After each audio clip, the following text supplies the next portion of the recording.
উত্তরবঙ্গে নাটাবাড়ি এক পঞ্চায়েতের অবস্থা দেখুন। বিজেপির পঞ্চায়েত অফিস, সেখানে ঢুকে বেধড়ক মার। দেখুন সিসি ক্যামেরা ফুটেজে ধরা পড়লো সচিবকে মার। সচিব সরকারি পদে আছেন তিনি, সেই সরকারি পদে থাকা বিজেপি পঞ্চায়েতের সচিবকে কি মার! টেনে কলার ধরে টেনে হিঁচড়ানো। নেতাও তার দলবলের বিরুদ্ধে অভিযোগ, অফিসের কম্পিউটার সহ নথিও লোপাটের অভিযোগ। সিসি ক্যামেরার ফুটেজ দেখাচ্ছি, কথা বলবো প্রতিনিধি শুভঙ্করের সঙ্গে। শুভঙ্কর, কি হয়েছে, কারা অভিযুক্ত? তোমাকে জানিয়ে রাখি, যে সিসিটিভি ফুটেজটা আমরা দেখাচ্ছি সেটা হচ্ছে নাটাবাড়ি তুফানগঞ্জ এক ব্লকের নাটাবাড়ি এক গ্রাম পঞ্চায়েতের ঘটনা।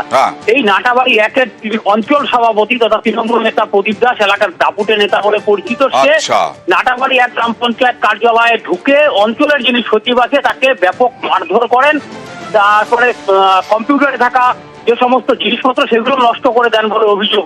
এই ঘটনা কিন্তু প্রথমে জানাজানি হলেও এটা কি বিজেপি পরিচালিত পঞ্চায়েত অফিস? একেবারে এটা নাটাবাড়ি এক গ্রাম পঞ্চায়েত বিজেপি পরিচালিত, এবং পরবর্তীতে এই নেতার সঙ্গে কেন এরকম, মানে নেতা কেন করলেন?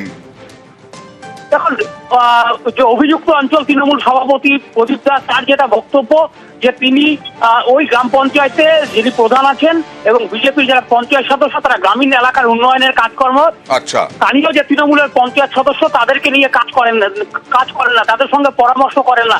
সে বিষয়টি জানতেই সেদিন তিনি ওই অঞ্চল অফিসে গিয়েছিলেন। তবে এই যে মারধরের অভিযোগ, সেই অভিযোগ অস্বীকার করেছেন অভিযুক্ত তৃণমূল নেতা। এই তৃণমূল নেতাকে আমরা দেখতে পাচ্ছি, তিনি পেছন দিক করে আমরা দেখা যাচ্ছে তাকে, এই প্রদীপ দাসকে।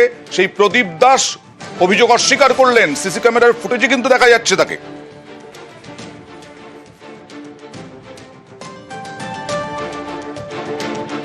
পঞ্চায়েত প্রতিনিধি যারা আছে আমাদের দলীয় আর কি, তৃণমূল কংগ্রেসের যারা, ওরা যায় তো ওরা ওদেরকে অন্ধকারে রেখে সমস্ত কিছু করে। সেই সুবাদে আমরা ওই সেক্রেটারি সাহেবের কাছে জানতে যাই, পঞ্চায়েতের নেতৃত্বে, আমার নেতৃত্বে নয়। হ্যাঁ, সেখানে আমরা একটু কথাবার্তা বলি বা বিভিন্ন বিষয়ে জানার চেষ্টা করি।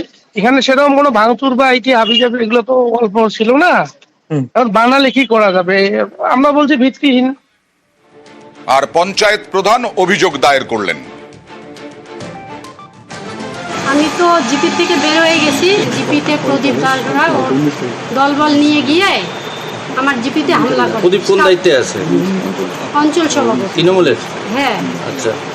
গিয়ে সেক্রেটারির উপর হামলা করে, একজন ভিএলিকে মারধর করে, তারপরে হচ্ছে বিএসটিকে মারধর করছে, চেয়ার টেবিল ভাঙছে, এরকম করে তারপরে বেরিয়ে গেছে।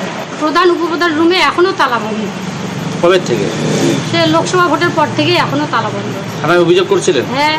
পুলিশ কোনো ব্যবস্থা নিয়েছে? না, কোনো ব্যবস্থা নেয়নি।